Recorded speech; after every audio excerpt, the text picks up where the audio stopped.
Hello and welcome to Hidden Tracks. My name's Shane Murphy, your host as always for this musical podcast. You can find us on Apple Podcasts, Spotify, Google Podcasts, pretty much anywhere you find podcasts. Please like, subscribe, 5 stars, write a little review. Let us know how we're doing. If there's something else you want to hear from us, please let us know. You can reach us at myhiddentracks99 at Gmail, hiddentracks99 at Instagram, and at myhiddentracks on Twitter. You can also check us out on our website, which is myhiddentracks.com. Today, I am very lucky to have Andrew Boles from the band No Alarms, great indie alt pop band that are making some waves out there. Great new music out. Got a couple of EPs that I strongly recommend to you guys to check them out. Please support them. Great things coming from these guys. And today, I'd just like to introduce Andrew. Thank you so much for jumping on the podcast today. Yeah, thanks a ton for having me, Shane. I really appreciate the opportunity to talk about what we've been working on and what's going on in the music industry. So I'm really excited to chat today. Awesome, man. So, let's get down into it. No Alarms. How'd this all come about for you? Yeah, so I have been playing guitar, piano since I was a kid. Kind of started messing around with GarageBand on a Mac in college, and started writing with a couple of buddies. And we started playing some open mics. But I found out once I started writing that I'm a bit of a control freak when it comes to the creative process. So I graduated. I moved off to the middle of nowhere, Kansas, for my first day job. But I kept recording. I had this awesome old apartment that I had my grandma's upright piano in. I got a drum set up there. It was this weird loft in Kansas where no one could hear me, so I could play till 2 a.m. Really got comfortable with the recording process. Moved to Logic on Mac, and just kept going. It was about like 2013 or 14 where I had a song that I was really proud of. I didn't feel like sharing it. I didn't feel it was ready. I didn't know what the process was, and I kept researching. And I moved to West Texas, kept recording in an apartment, basically just with a laptop and an interface, a guitar. But I had learned by that point to start programming drums. I had a cheap bass that I would just plug into my interface and start recording with. I was a guitarist by nature, and I had been singing since I was 18. So it just started to come together for me when I started playing around with synths specifically. I had a lot of trouble figuring out what my quote unquote sound would be. It's an interesting question to look back on now because it's changing, and that question kind of morphs for you as you keep releasing music. But for me, what clicked into place was just synths, playing around with software synths in my first hardware synthesizer. I was able to just tap into something and just hit my brain in a certain way where I felt really good about this music. I finally had something that I felt good about releasing. So, I want to be an awesome writer and arranger, but mixing and mastering is its own art. So I worked with an awesome mix and master engineer out of the gate that sent me back a radio ready track that I was just kind of blown away by. And that's when it just started to click that I could do this, right? I didn't know how people would receive it, but for me, it was more of a personal growth thing than I want to be in a big band thing. I wanted to do it for personal development to kind of prove that I could make something that ready, because I had always had a proclivity for music. I could hear things that I thought only I could hear. And I wanted to share that. So this is like a life revolution moment for me when it clicked into place. I got that song back and I heard it, and it was just an amazing feeling. So I kept writing. In that time, I moved to Detroit. I started sharing the songs with friends and family, and some people online. And the reaction, like once I heard that I had one or two people who totally didn't know me, who weren't friends and family, that the song connected with, like it was over. It was a wrap. Like one fan was good enough for me, and I knew that I had something, and just want to use my tracks to connect. It's such a piece of yourself and your soul. So having someone kind of see that, even if it's just one person, like it was game over for me. I was off and running and knew I can continue to make things. So I moved to Detroit, and as I was finishing this first album, really decided that I wanted to make this a live thing too. So even though it was just me in the studio, I knew how important playing live was. I used to play live like in high school and a couple times in college, and it's such a rush and it's such an important place to express yourself and give people who don't know you a chance to see you, and people who do know you a chance to see you in person and hear it for real. So, I went to a show uh, 2 weeks after I moved to Detroit with my roommate, a awesome group of people who I met off Craigslist, and we went to a show.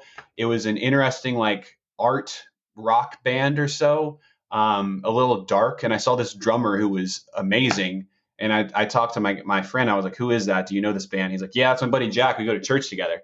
So um, I ended up started playing in his church band with my roommate and my future drummer for a couple months. And I'm actually not religious, but I wanted a chance to start to meet local musicians, and I started showing the drummer Jack my stuff. He really liked it, and he was the first piece. A couple of the other guys just kind of came about by chance through um, through my roommate and through a couple other friends. One I found on, I was looking for a guitarist on Craigslist, and a guy named Steven reached out and said, "Do you need a synth player?" And I hadn't even considered that yet. And so it was a long process, right? So we had some bad shows, we had some amazing shows. It took us a couple years to get everything kind of tuned up because again, I'm still a bit of a control freak when it comes to live shows too. So I wanted everything to sound as close to it as on the record as it could. So I run everything through my laptop. We have no amps.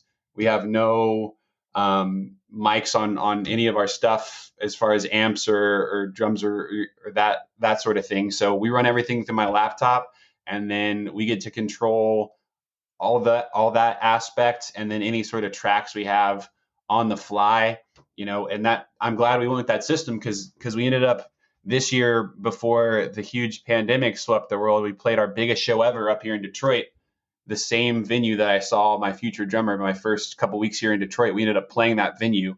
It was an awesome moment of culmination for us, and we built these LED kind of video panels from scratch, and they took a year and a half to build, and those link up with our music on Ableton and the software we use to run our shows. So it just all started to come together. It was a slow grind, but the biggest thing I'm grateful for is meeting like 4 musicians when we had no listeners, nothing released, nothing on Spotify, nothing on YouTube.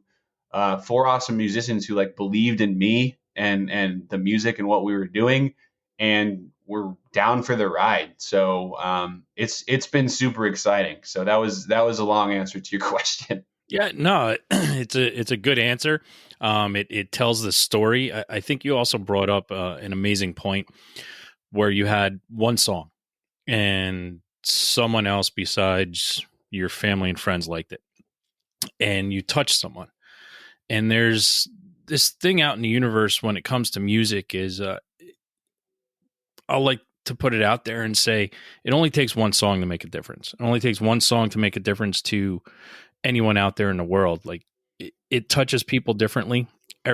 You don't know if someone's going to like it or hate it. And honestly, it doesn't matter because you put your soul into it.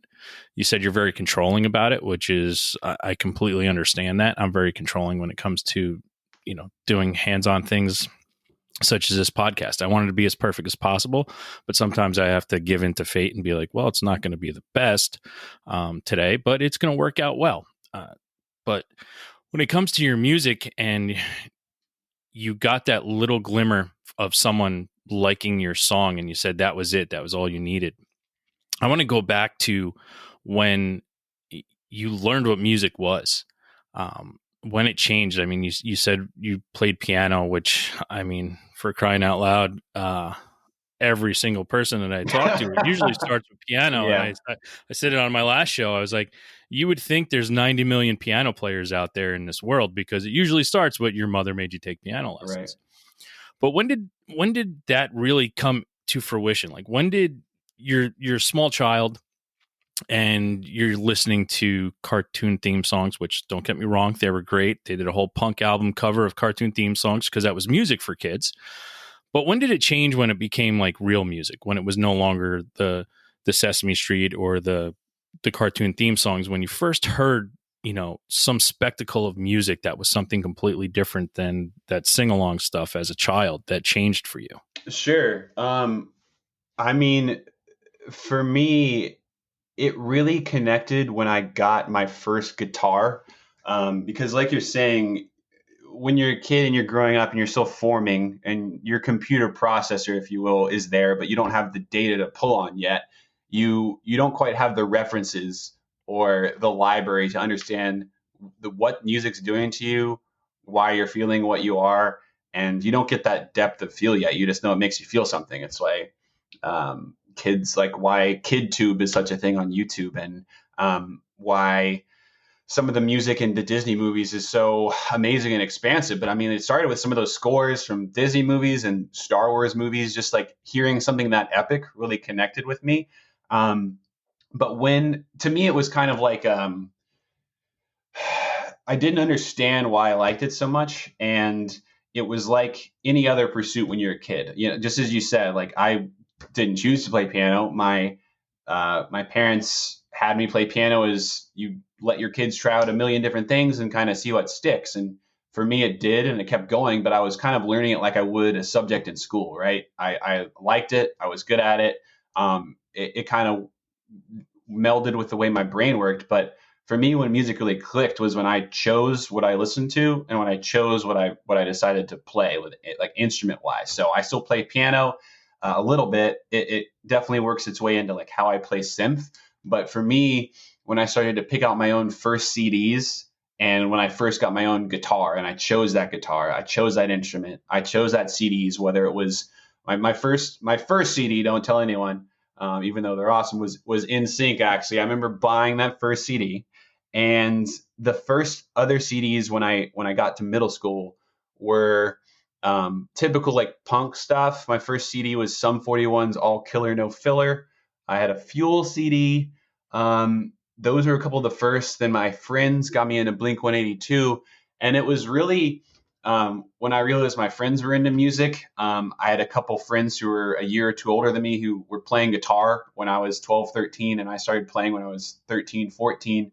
And having those mentors, and then just seeing this world that was kind of cordoned off to you when you're a kid, right? You start to hear tracks in movies and PG or PG-13 movies, but when that whole world opens up and it's so real, it's so connective, it has so much weight, and you realize that you can listen to whatever you want, and if you play music, you can play whatever you want. So for me, it was those choices. It was, as an angsty teen, a lot of those angsty pop punk bands connected with me. It was stages, right? So that's the music that I wanted to hear at the time. And like the first song I learned on guitar was Blink 182's Atom Song, right? And it goes through phases because a couple years later, me and 4 or 5 buddies had started to play guitar, and they were way better than me at the time. And I was like, "What are you listening to?" And it was, I'm listening to classic rock or 80s guitarists. And for me, like in my day job, I'm an engineer, so my mind is like half math, half music. They kind of work together well for me. So for me, I get it. That's I do yeah. engineering as well. Oh, so. nice. Yeah. So you know what I mean. And I've told people that before that aren't one of those two, and they don't quite understand why they make so much sense together. And to me, they're like different dialects of the same language, right? They have rules. Music has tempo, beats. You can divide those beats and subdivide those. I mean, it's math, right? But so for me, a couple of years after playing guitar, I had friends who started getting me into Metallica, AC/DC, Jimi Hendrix. Those sort of things, and the technicality and the minutia of guitar and music started to really click with me. That's why I still love it today. Is you get to have both, right? You get to have your cake and eat it too. For someone who's technical or whose mind works logically, I get to have that structure, those rules, and then I get to totally break those or express something that can never be captured with numbers in a song. So back then, I was just trying to play as fast as I could. I was keeping a notebook of how fast I was playing solos, playing along to Van Halen's Eruption. I don't know if I can quite play that anymore, but I got there at one point. So the technicality at that point really connected with me. But like when when I really started to find my music taste was when it was early in high school. I had a couple buddies who one was listening to the Mars Volta, so that really connected with the technical side of me, and like I hadn't heard anything that cacophonous, that like seemingly random but and kind of classical but so rock. Well, yeah, I mean that's just the time changes from the Mars Volta and just what they did putting it together. Cedric and Omar. I mean that stuff was, I mean it's crazy. It's mind blowing, man. Looking back at it, and I don't listen to them much anymore, but they stand on their own. They're a super unique group, and so when I heard that, it was just like gorgeous. I mean, it was like the epicness that you get from some of those like classical style scores, but with a newer, youthful rock twinge. I mean, Omar is like literally just he's a modern day composer. That's what those songs are. So they were one of the first bands to really like open my eyes, and leading into the taste that I've been trying to cultivate and I've kind of stuck with for the past 10 years or so, was Block Party's Silent Alarm. So One of my um, favorite bands, Block Party. yes, It's good. so amazing. Yeah, so I heard that album and I was like blown away because again, your music taste grows with you. So I was kind of not feeling the same things that I was feeling when I was listening to the angstier pop punk stuff, and but at the same time, I kind of got away from the, for lack of a better term, like musical masturbation of trying to play as fast as you can at 210 beats per minute. So crazy technical solos weren't appealing to me anymore.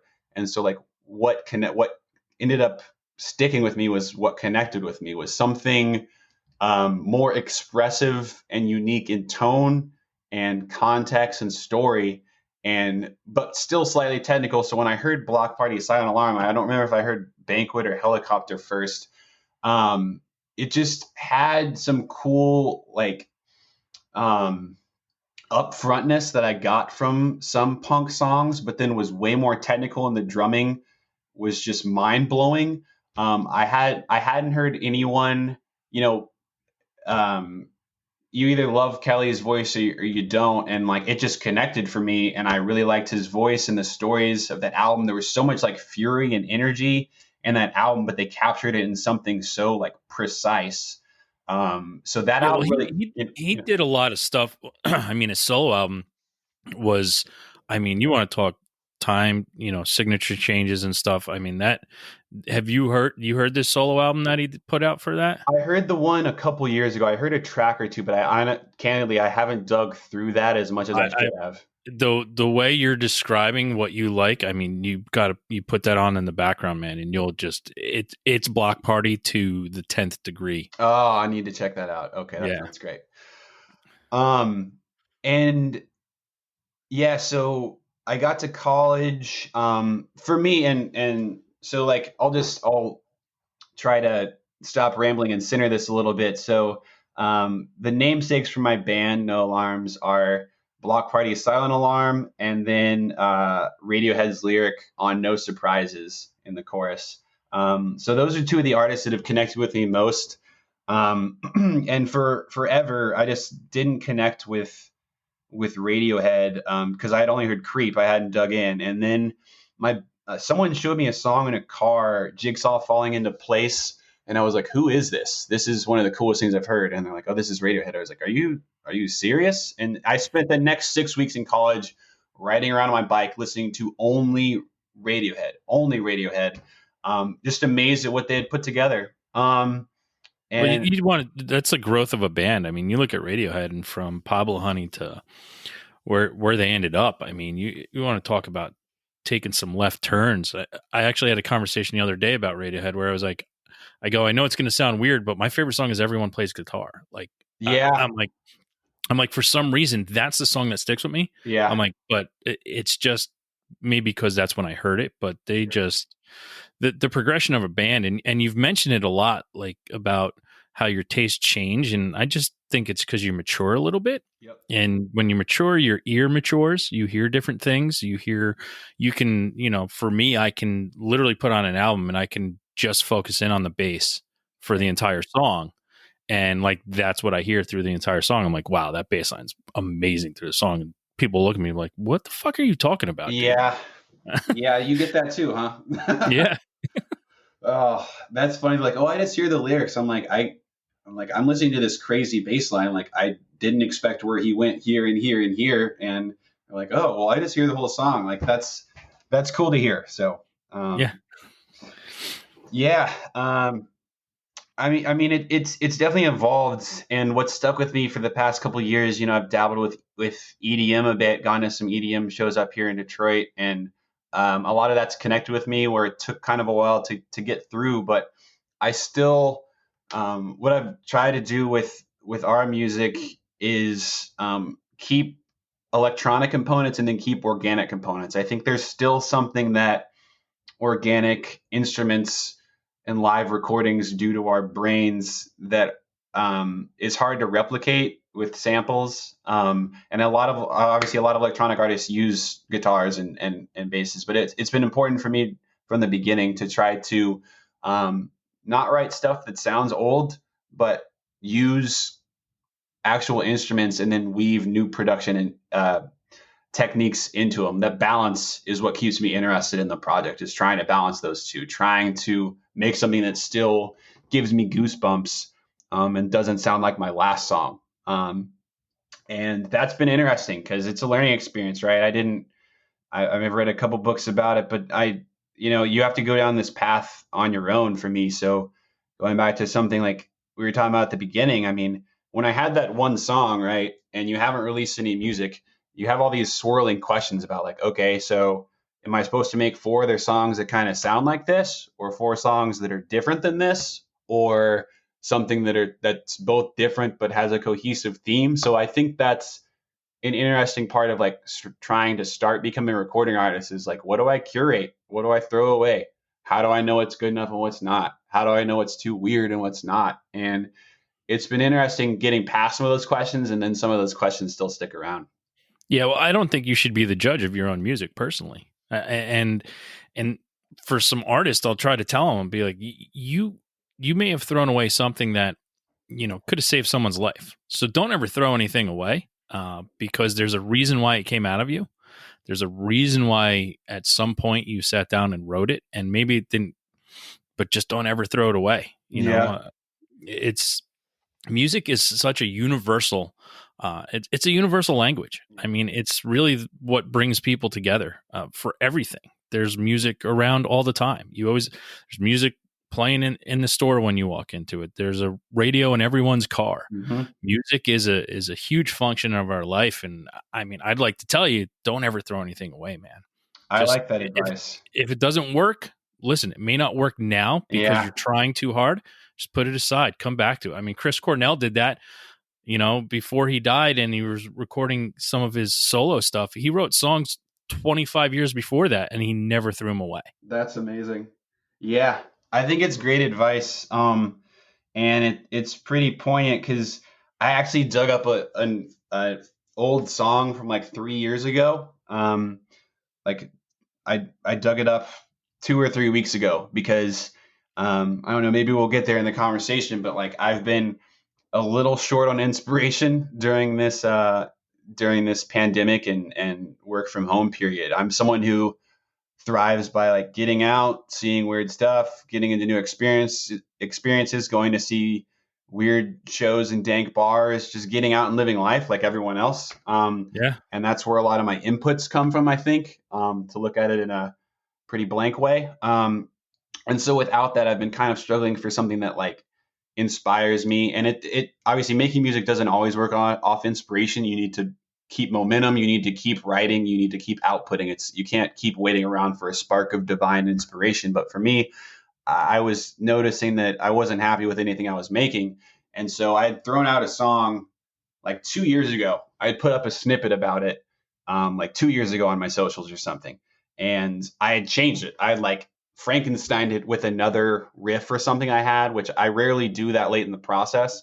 And so, and then I put it on a hard drive or something. And so I was like struggling with a lot of the new stuff that I was working on. I like a lot of it, but nothing that I wanted to move past like 40% done with. And then I was digging for this old song to see if I still liked it or not. And I ended up finding it like on a backup of a backup on Dropbox. It wasn't even on my backup hard drive. It was on like a backup of my hard drive on Dropbox. And I pulled it out and like it just hit me and I loved it. And I've been working on it for the past couple weeks and adding stuff. And I feel good about it. And I'm That's really, awesome. That's what I mean. yeah. That's what I mean. I'm Don't really, throw shit I away. shouldn't throw it. I mean, we have hard drives that have 1 billion terabytes. I'm just going to save everything. That's good advice, man. Yeah, just because again, when you're writing something, and we'll get into that, your writing process, but when you're writing something, you don't know what the end game is going to be. It's not like you're writing a book, you're writing a song. So with a book, you have, your prologue, your beginning, your plot, your end. Like you have that there, but with a song, you don't. And you don't know if you're ever going to grow into it. You could have been ahead of your time. Like you could, when you're 13 years old, you're not listening to Bruce Springsteen. But usually, when you're 50 years old, it makes more sense to you. Yep. So you could be writing something that'll make sense to you 10 years from now, but it didn't make sense to you when you were writing. You're like, holy shit, how did I write this back then and do nothing with it? Yeah. And you can also don't pigeonhole yourself. My buddy stated on an episode of this, he's like, I wrote a bunch of songs. He goes, but they're not my band songs. He goes, they don't fit with my band. He goes, I think they're my own songs. And I'm like, well, yeah, no one, if they're your own songs, then if you got them and you're ready to do it, just put it out that way as your own stuff. It doesn't have to always be locked into your band. And I know some people get, shit on for if they do a side solo project or something, but it's like, if it's not your band song and you're the head songwriter, then just do it yourself. Yeah, I agree. I mean, honestly, like, especially if someone's musically inclined, competition's as high as ever. But if you want to go after music for the art portion, which is where you should be, then it's the best time to be making music. You can make it on your laptop. And if you only play guitar, you can add drums and program those in, or you can hire a vocalist from across the world to sing over it to make your song a reality. Yeah. I'm lucky to have decided early to, I really, again, I'm a control freak. So I want to hear all the pieces myself. Right. And I think for a lot of people who grew up as 25% of a band, it's hard for them to imagine making something on their own, but everyone can do it. You can do it. Yeah. Yeah. And so talking about songs, you wrote your first song that you said you put out for people to listen to, but you had to have written songs prior to that. How did you, I don't want to say train yourself, because I wouldn't say you're probably 100% trained at doing it, but how did you kind of make your way and figure it out on your own, how to write a song, how to put it together and put everything together? What's your process like, and how'd you figure it out? Sure. So as far as how I figured it out, I started with a lot of covers and trying to record covers. So initially when I was recording in GarageBand, I could never finish songs. It would just be like a lot of loops on a hard drive that didn't fit together. And sometimes I would try to like mash them together to see if that worked. And then I started just recording covers for YouTube or whatever, just for myself, to try to copy songs. And then once you start doing that, I think you start to unlock a little bit of the formula. It's not like there's a written in stone formula, but there's a general guideline for when certain parts of songs appear, when you should repeat them, what you should take in and out. So for that part, at least for how to structure a song, it's a boring answer, which was covers and repetition. And then from there, once I started like understanding intro, verse, chorus, bridge, chorus, outro, you can start to play with those and make them as short or as long as you want. But as far as the process, I had to make like 200 terrible songs and figure out when I could put disparate clips together and they would work. And it's not just a key or tempo thing, but like feel when those would work and when they wouldn't. And most of the times I don't do that anymore. I'm trying to generate like something that it's novel to me, whether it's a sound or it's a riff or it's a bass line or it's a beat, something that's novel to me and gives me goosebumps. And then I can go from there, right? So usually I just want something that impacts me. And then I try to build it up as big as I can. And then I sit with it. And then it can take a couple days or a couple weeks or a couple months. And I'll start filling in the gaps. I try to build the most of the time, like the heart of the song comes first, like whether that's the chorus or the intro, that's a version of the chorus. And I try to build it big. And then you just start to hear the threads between the choruses, the verses. You start to learn when to make things more complex and less complex. So, a bit of a boring answer, but like listening to what your favorite artists do, pulling things in and out, when to use two chord progressions versus four. You just start to see the matrix a little bit with how your favorite artists make their songs. And the cool thing about music is seeing the matrix doesn't remove the magic. It's still magic, even if you can see the bones behind it. It's still magic because I'll hear my own song 400 times and get tired of it by the end of it. And sometimes I'll have to listen to it way at night or after a couple beers or when my mix master engineer finally sends it back. But then I get that same feeling that I had when I heard that first riff that I'd played.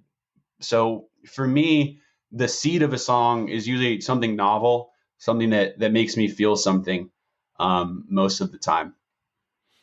And we were talking before about inspiration and trying to get some inspiration. Is there something that you lock onto for inspiration when writing a song? You're saying I completely agree with you. Just being able and missing out on people and shows and just, I mean, it's been just a shitty existence for us for longer than it should be right now. And I mean, all the stuff that I miss the shows. I miss that inspiration. That a show keeps me going for weeks on end, Yeah. seeing live music. But what do you have something that you hide away when as you said you're not getting that inspiration? But is there something that you hold on to that is always something that gets you to start something anew when it comes to your music? Honestly, for me, it comes in waves. I don't have a skeleton key that for me, I try to take in other forms of art. I'll put it that way. So, it's not always music. Sometimes I don't always go back to the same album, but sometimes that helps. Sometimes I'll go back to stuff I used to listen to 5, 10 years ago and get that tinge of inspiration. Obviously shows do a similar thing. Hearing you say that, I'm the same way. Being in a live show and just feeling that relationship and passion from fans to band and from band to fans. It's a high that is better than drugs for me. So Yeah, I don't think there's anything else like it no, personally. I don't. yeah, I've tried to look for that feeling in other ways, and like, what else is there that I can feel this way about? And the euphoria that yeah, you get with live music, and just having, even if it's 10 other people with you there, just that you don't even know them, but you all are part of a family, and you just feel the excitement in the air, and yeah. there's no way to capture that. I've No, tried in other ways and other platforms, and it's just I can't find it. I no. can't find it. It's something. It to me, music is source code. Like I have infinite respect for all other forms of art, but the reason that music speaks to me is it stands on its own. A lot of visual art needs context. You need to know what period they were in or who they were painting against, who their rivals were, if they were painting against the establishment, what this painting means in the whole context of the period or the movement or the country or the era. But for me, why music speaks to me is because it stands alone. You can not have heard a band before or a song before, and it communicates to you on a source code level. That to me is why it sticks with me, and why I've made it my life. But to go back to your question, when I'm looking for inspiration, I try to take in other forms of art that have a high like emotional magnitude or weight to me. Just whether it's a mind bending movie or it's a book, or it's music. Like one of the songs on my late at my second EP that I wrote, I was watching an episode of Black Mirror that just really stuck with me. The end of the film was so like triumphant and exciting, and then you get hit with this huge drum beat at the end. And I replayed it over and over because it was just one of those like euphoric art moments, and it inspired me to like twist that beat and then make a song. And I did that. I started the seed of that song that day. It's just sometimes taking in other forms of art will kind of cut through the mess that can stick around in your head when you're kind of in a wasteland of song snippets to me. Yeah, when you're sitting down just constantly trying to write something and then you just have nothing to keep you going and you just sitting there tearing up pieces of paper like what am I doing right now? Yep, it's frustrating at times. Yep. So you're saying when you go back like 10 years to pick up an album, I talk about it constantly how music is that the closest thing in reality we have to a time machine. You can hear a song, it puts you back to that place. If you do go back to something, do you have something that you constantly go back to, or something that you just stick with? Is there a band or an album that you can never get enough of? I'll list it as an unskippable album that you put it on from the first song to the last song, and you're never disappointed, and you never want to be without one song on that album. Yeah. So for me, I have a couple. One is Radiohead's In Rainbows.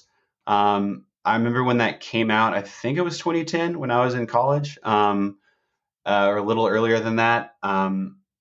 So you talked about Radiohead doing left turns. To me, they're Mount Rushmore because they've done huge, risky left turns and then landed each one of them, whether you like one album more than the next.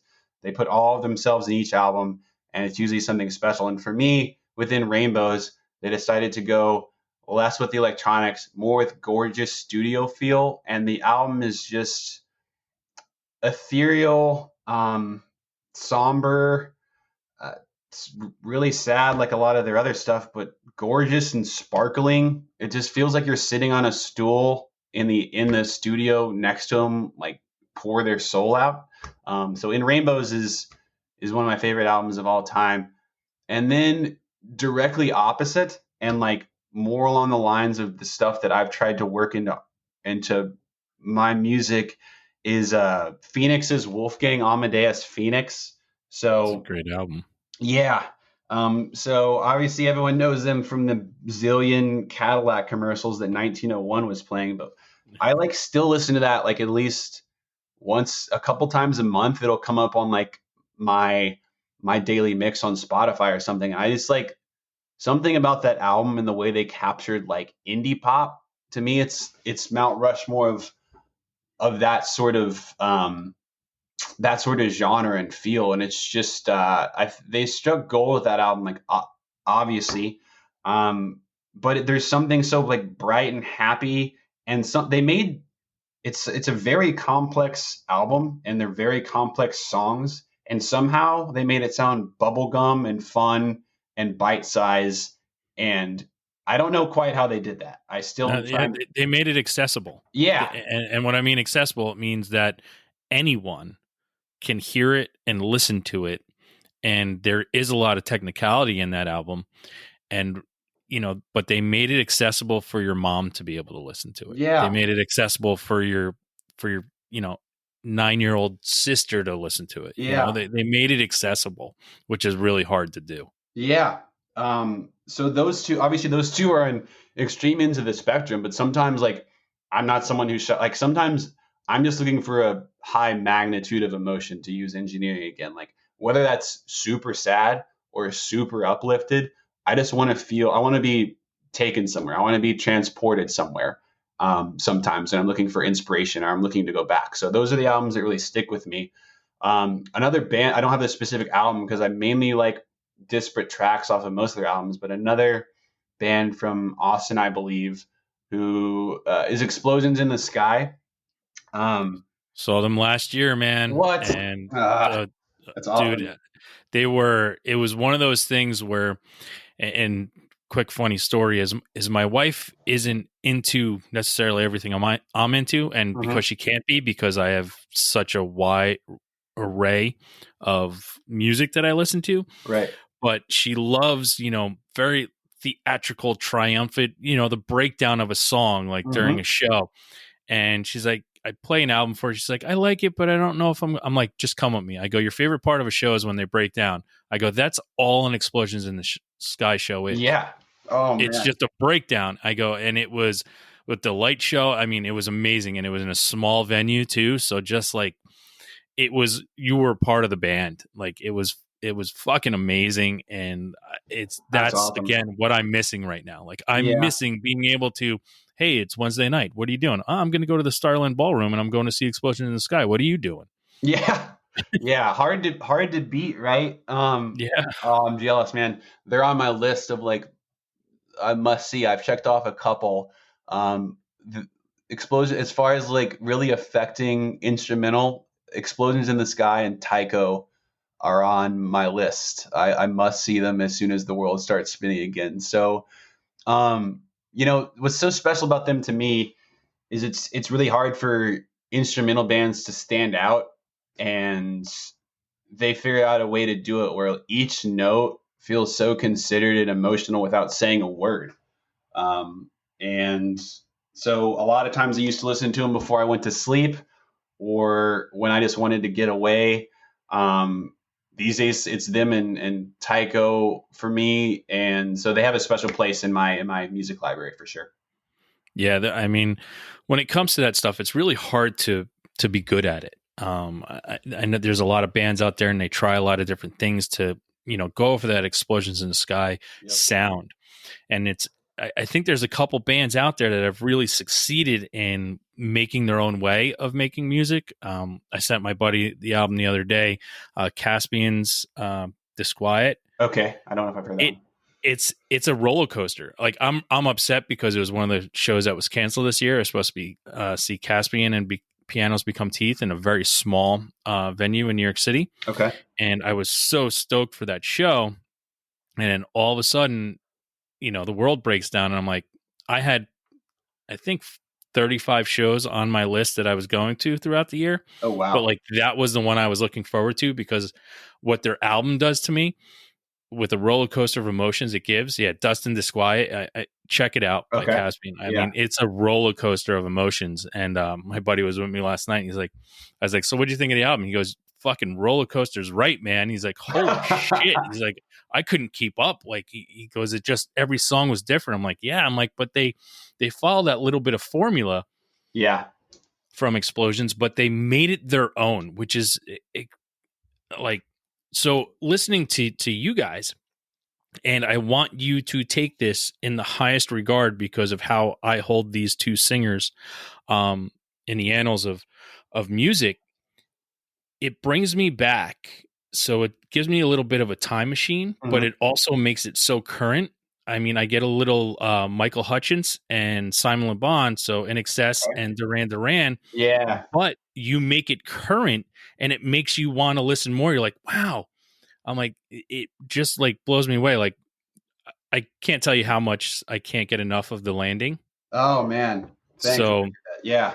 I absolutely love that song. So now I'm going to put you on the spot and make you pick your favorite child right now. What's your favorite song that you've recorded and released and put out to people so far? So, this is Yeah, you tough. got to pick your favorite child, man. It This is it actually, I'm not pandering, I promise. It actually is The Landing. Um, wow. yeah. And So folks, we didn't talk before this. We absolutely did not talk before this about it. I just happened to pick that, and I yeah, hope you're not. I hope you're not saying it to I'm not. pander to me. I'm not. To me, that was one of the ones that fell into place, and that was actually the song I was talking about. That I was inspired by Black Mirror. If you want to hear where a little liberal inspiration comes, listen to the end of Hang the DJ, the episode of Black Mirror. So that's like part of where I got the idea for the drum beat. And then it's one of those that just clicked into place, I guess. So sometimes I enjoy the long slog of like trying to discover exactly what needs to go where, throwing away lyrics and starting again. But candidly, like I love looking back and just seeing the ones that kind of fell into place. And that was one of the ones for me where you could see the keys light up when you were trying to, like when I played the drums and I programmed the drums and then I started playing bass synth and you could just kind of see the keys light up where you were supposed to go with it. It just all made sense to me. Um, Yeah. and to me, so that one and then Right Is What's Left is my other favorite because that one kind of fell into place too. And I was listening to a ton of Wolfgang Amadeus Phoenix for that one, but that one clicked into place in like 3 weeks. A lot of other songs take me like 2 to 5 months or longer to finish, and I'll be working on 2 to 3 at a time or so. But the Yeah, landing it's for the me, perfectionism in you that sometimes you gotta yeah, release the grip sometimes. yeah, I agree. I agree with you. Sometimes you have to call it good, but for the landing, everything just kind of clicked into place. And um, to me, again, as someone who like really whose favorite artists really express whatever emotion they're trying to in a high magnitude, to me that's what great artists and musicians do. And to me, on that one, I think I was able to hit my so far like highest magnitude of emotion, where I think everything just kind of clicked. And I've heard different feelings as far as what people take from tone wise from the chorus. To me, I was making it triumphant. I've heard people tell me that there's a bit of like uh, a note of sadness in it, like I'm giving something away or something, or I'm losing something. But for me, it was triumphant. I love that people are reading different things from that song. To me, that's the mark of me making something that speaks to different people in different ways. But for that one, I really feel like it clicked into place, and I was super excited um, to show the people that I cared about what I had made. I feel really good about that one. Yeah, and I mean, you brought up another good point, how people interpret it differently. And one of the things that I like and I also hate is when the veil is pulled back from a song. Right. When someone's like, "Well, I wrote it during this time because I was going through this," and yeah, it, I think it's better for you to let people have their own interpretation of it, because that's what music is. You put out the song. I mean, you're the writer, the curator. You've done everything for it, but when it gets out to the masses, everyone takes ownership of it themselves. Bingo. I will take ownership of the song "The Landing" because I like it and it means something different to me Yep. Yep. than whatever you wrote it for. Whereas, a lot of people will write songs and be like, well, I wanted people to see this in it and do that. No, no, no, no. Write the song and let someone find what they want out of the song, because it'll mean so much more to them than if you tell them what it's supposed to mean. 100%. You're right. It's like showing you a magic trick, right? It's like, Yeah. oh, thanks for that. Now I Yeah. can't hear it another way. Or it's like reading a book and coming up with your own versions of how the characters look in your head or something, or what people's like mannerisms are, and then you see the Yeah. movie version of it, and you're like, oh, great, they ruined that guy for me. Like you Yeah. kind of like that's you need to let good pieces of art be a bit of a prism for everyone to see themselves in a little bit, right? Yeah. That's another great point, too. I mean, music, when you're writing a song, you're storytelling. You're telling a story, and you're letting people formulate what they can. That's why, when videos were huge, I mean, listen, it did a lot for me growing up in the MTV era when there was actual videos on 24/7, Yep. but it also took away from, like, now that's what I have to equate that song to all the time. And Yeah, I don't always want that, because I created my own music video, and I do that a lot when I'm driving. I'm like, wow, if I made a music video, this is what I'd be doing with this song. And it's like, yeah, but I just made it in my head. That's good enough. Nobody else needs to know what the song means to me, because yeah, I own this song now. It's mine. exactly. And it's interesting, right? Because videos and explanations from the artist kind of pin down or make less dimensional the song. Then Yeah. you can't unsee the video. So I've had some, I've liked the videos you've released, but to me, it's kind of the same thing. It's the way I like to listen to music. Some like I don't go out and seek music videos. If I see them, then I see them and I'll check it out because I like the artist. But I don't go out and seek them because I'm like you. I kind of like the one in my head. And I think a lot of people are like that. I know there was this really great local native song that I heard off their new album. I saw them last year. They were amazing. But I heard the single for the first time and went and instantly checked out the video. And I had was listening to it on repeat for a week, and I showed my girlfriend the song, and it really connected with her. And I was like, "Come check out this video," and she watched it, and she was like, "Oh, I kind of wish I didn't see that." And I was like, "Why?" And she's like, "Well, I had this whole story in my head for what the song meant and what the narrator meant by this, and the video kind of ruins that a bit." And I totally get that, right? When I'm going to release a video, like I need to think carefully about how hard I want to pin down the message, because Hmm. the more I pin it down, the more I'm defining it and kind of clipping its wings, right? Yeah, exactly. So, all right, let's we're going in some awesome places right now. Yeah, I'm enjoying Um it.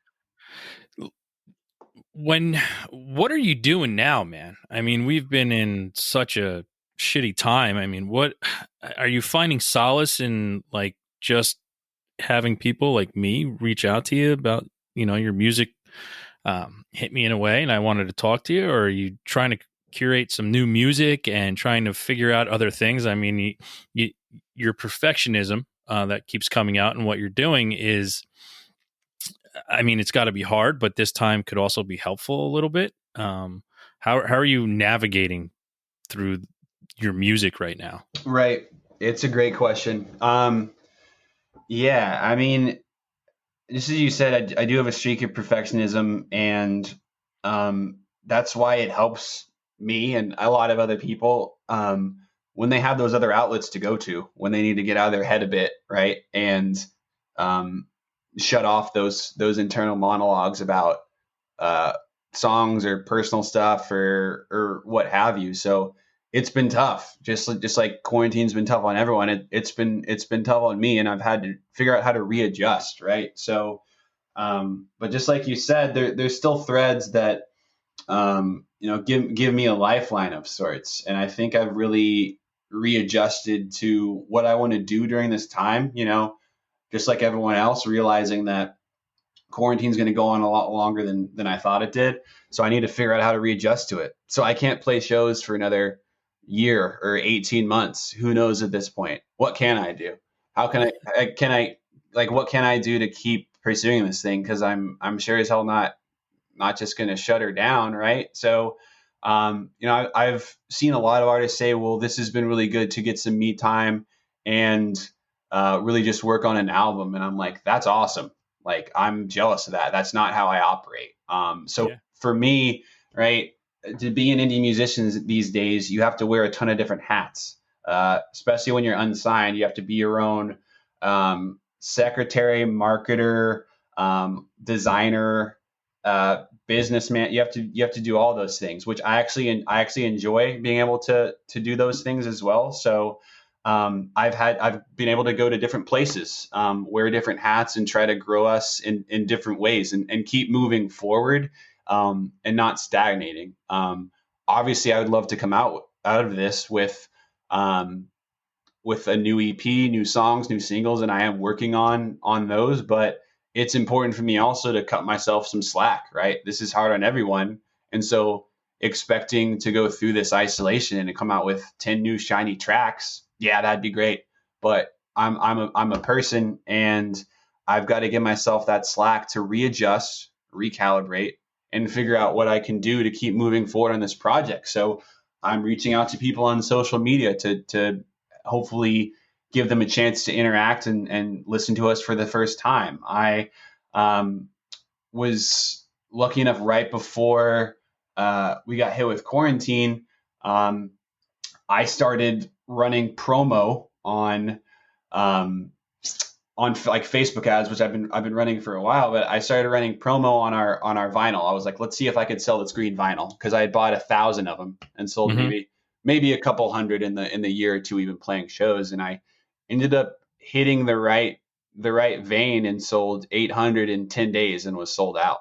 That's Um, awesome. so that was great. And so I was like, okay, cool, let's keep doing this, right? Because it was a great intro to new fans. Instead of sending someone to my Spotify like everyone else on the planet, I could send someone a signed vinyl that I packed up myself, right? And give them a physical piece of something I'd done. That was a way Well, cooler intro to me. Yeah, well, it's also, I mean, in terms, and I feel this way sometimes too. It was a very selfish thing too, because it gave you such a huge sense of accomplishment It did. that it got you to the next thing. All right, wow, we just did that. Let's go do this.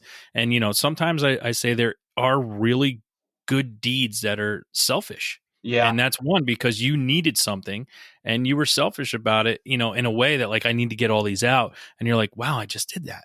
Yeah. And it put me out there, but now it gives you that next step, like, oh, I want to do more. And that's awesome. Like that's an awesome feeling. And to be able to, in a year and a half to sell a couple hundred, and then in 10 days they're all gone. That's, I mean, I also think nowadays where people, sometimes I shit on social media because Mhm. I think it's too, easy, but I also think it's too hard. So like for an artist like you, I think it's you literally have to walk that fine line because there's so much stuff out there. There's Yep. so many people out there, and you can get lost in the mix real quick. And that's why I think it's hard. It's easy to get your stuff out there, but it's hard to capitalize on it and maintain that. And Yeah. that's why I'm like, because if you're not in someone's feed every single day, I mean, the attention span nowadays, it's like, okay, well, I love that band, but now somebody else came out. Yeah, 100%, right? That's why everyone's gone to shorter tracks, not just for the Spotify algorithm, but so that they could get more people to listen to more tracks and get more Spotify cash. And because people are paying less attention to songs, it's why people are going to shorter albums. And this isn't a discussion about like the pristineness of double album 12 like 24 song LPs.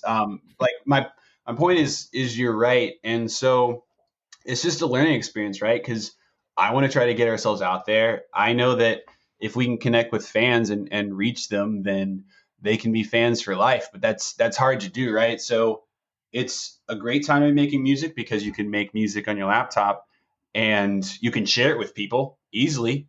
But Yeah. if have a competitive streak or want to make this your career, it's harder than ever because it's easier than ever to make music and get it out there, right? So you've got to be a step ahead. You've got to be willing to go the extra mile or do another job or another three to pour money into something into promotion you're not going to see for months or years or ever, right? It's got to come from a labor of love. And for me, with the records, because previously I was promoting to Spotify, and at the point I am now, I know that'll come. But for me, it's way more important to make 100 super fans than 10,000. I'm with you for 2 days fans, right? If I can get some of my record with my signature on it, and they pulled out their wallets for it, then we have way deeper of a relationship than if they found my song once on Discover Weekly. Obviously, I'm still pushing to grow on Spotify. I think it's a great discovery platform. I use it every day in my personal life, right? But as far as what I can do now to make those connections with people, it's way more important for me to make a couple meaningful, strong connections than 10,000 weak connections that they'll be gone when they keep scoring in their feed. So I think you're dead on with that. Yeah, and I mean, putting things into perspective like that, this is why I'm doing what I'm doing. I think there's so much amazing music that's out there that people either maybe just scroll by or don't stop and look at their Spotify playlist when something pops up. And there's really great artists out there, and how you said how easy it is to get a song out there. That's another thing I hate too, because it's so easy to put out some major shit that people are Yep. doing, Yep. and it clouds that, and all it does is it fills up the cloud, man. That's all. It fills up the cloud with bullshit, Yeah. and that beautiful cloud in the sky all of a sudden turns brown and just rains shit on you because people are like, I can be a musician, when Yeah. they're when really there's no talent to be had. And Right. when it comes to band like yours, I listen to it and I'm like, fucking Christ, man, how does not every single person I know heard of them before? That's a And that and that's why I want to do this, and that's why I continue to do this, is because there are great music out there. And again, like I said, when I heard your music, I was like, it brought me back to that sound where I was like, oh my God, I'm like, I hear this in them. I'm like, but it's so current. like it makes me like, I literally went and put on, I listened to all of your songs and I was like, fuck yeah. And then I put on In Excess's greatest hits and I was like, fuck yeah, man. Like they took it and made, you made it like that, but it was so much better and current that people that never heard that before, or that sound, and like that's what I equate it to. And I hope you take it as a huge compliment I to do. understand what they were. Yeah. But I'm like, holy shit, man. And that's making something current, taking your talent, doing what you're doing, and making something new that'll stand the test of time. Like, I don't think it's not like, that's another thing too with music. It needs to stand the test of time. A song that stands the test of time goes on forever. You do have your snippets. Like for me, like Smells Like Teen Spirit. Yep. Yeah, it was a good song when I heard it 5,000 times in 94. I don't think I've heard it ever again. Yeah. I don't think I've ever put it on in my life. Yeah. Because it doesn't stand the test of time. And I think, for me, The Landing is a song that you can put it on in 1970, and you could put it on in 1980, 1990, and 2000, and 2010, 2020, 30, 40, and so on. And that song's still going to be the same song. Man, thanks for that. That's awesome to hear. Seriously. Yeah, it's tough, right? I mean, to me, the reason I keep doing this is to connect, and I love that you got that from my songs, and that's how I feel too, right?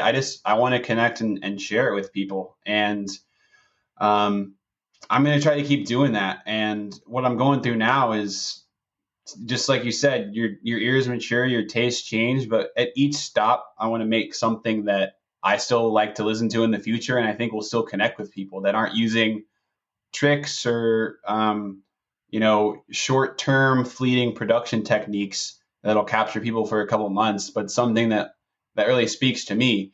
And like we were talking about earlier, like I just think you need to make music for yourself if you're in this. If you're doing anything, it's okay to want to promote yourself, or but delusions of grandeur, those are going to get old real quick. If it's a long road, right? I'm still on it, and what's kept me going is that like it connects with me on a core level, and I do it because I want to see what I can make. Honestly, I want to keep going and see what I'm capable of at each stop, and that's why I don't get tired of it, because I think I can do better each time. I want to leave each song done the best that I can. And if it's to my tastes, I think there's people out there that will like it, right? That's the thing is, you got to make it for you, and not get caught up in who you should make for what. And that's the anchor, instead of getting caught up of someone like this song, maybe I should make more songs like this.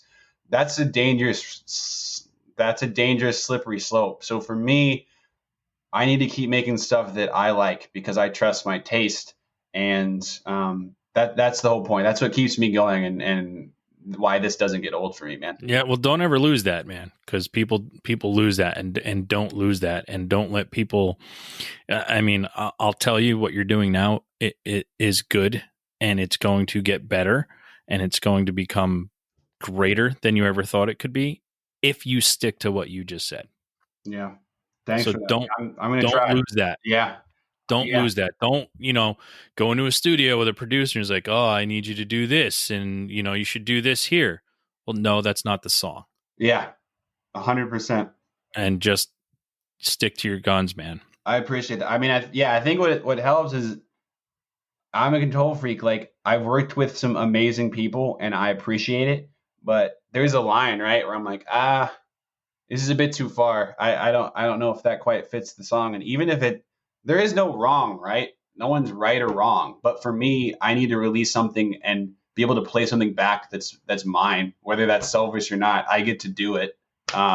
So that's what I want to keep doing. That's what I plan on keep doing. So, well, I hope you do.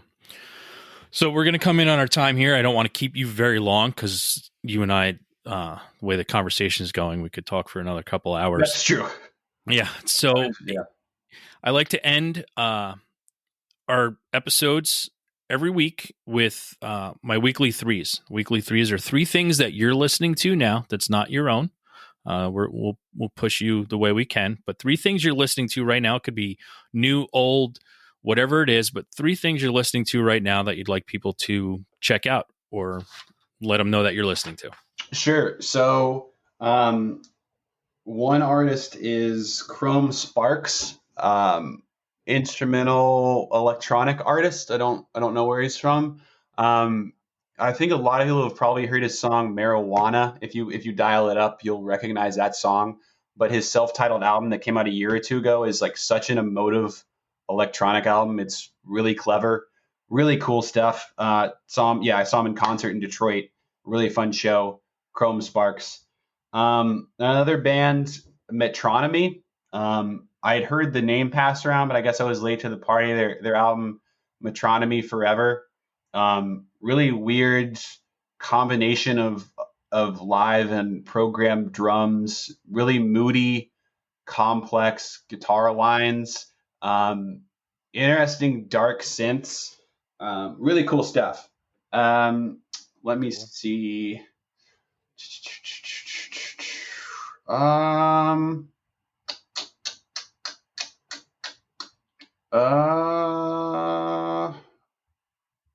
Yeah, and then no, I don't want to do that one. Why is it guilty that you don't want people to know you're listening to it? No, it's cool. It's just like a popular artist that everyone knows. I really like Maggie Rogers' last album. It was really cool. Okay. So those are my 3: Maggie Rogers, Metronomy, and Chrome Sparks. Okay, awesome.